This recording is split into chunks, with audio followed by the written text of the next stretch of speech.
Hello, friends. When you retire for night, offer grateful homage to God for being with us all day long. Friends, जब आप रात को सोने जाते हैं तो क्या आप ईश्वर से प्रार्थना करते हैं? शायद नहीं। हमें रात में सोने से पहले भी ईश्वर से प्रार्थना करना चाहिए। हमें अपने आराध्य देव को थैंक्स बोलना है, उनके प्रति ग्रेटफुल रहना है, उनके प्रति सम्मान प्रकट करना है, उनकी प्रशंसा करना है कि हे दयालु कृपालु भगवान, आपने आज सारा दिन बहुत ही कुशलतापूर्वक, आपके कारण हमारा दिन कुशलतापूर्वक बीत पाया है। कोई सब चीज़ें स्मूथली रन हो पाई हैं, कोई ऑब्स्टिकल्स नहीं आए हैं, सब खुश हैं, हेल्दी हैं। और देखिए, यह प्रार्थना हम कब करते हैं? जब हमारी ज़िंदगी में सब खुशियाँ ही खुशियाँ होती हैं और सब पॉजिटिविटी होती है, कोई नेगेटिविटी नहीं होती।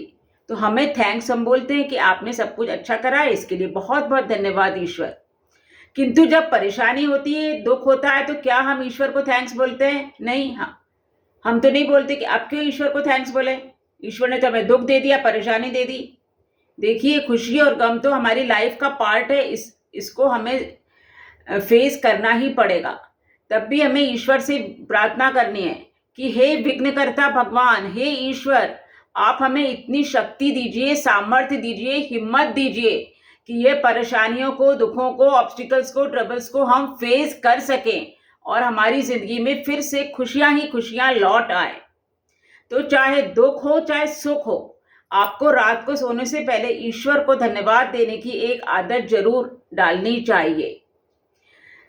दयालु कृपालु भगवान मतलब ईश्वर की प्रशंसा करना। ईश्वर कैसे होते हैं? दयालु और कृपालु होते हैं।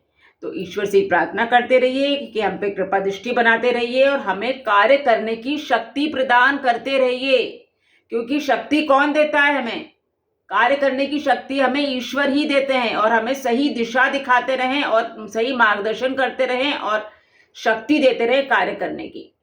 क्योंकि देखिए, खुशी और गम तो हमारी लाइफ का पार्ट है। Happiness is an interval between two moments of misery and misery is the gap between two moments of happiness. तो चाहे खुशी हो, चाहे गम हो, हमें ईश्वर की प्रेजेंस हमेशा फील करते रहना चाहिए। ईश्वर को निरंतर याद करते रहना चाहिए। ईश्वर हैं तो हमारा अस्तित्व है, नहीं तो हमारी खुशी और गम का कोई महत्व नहीं है।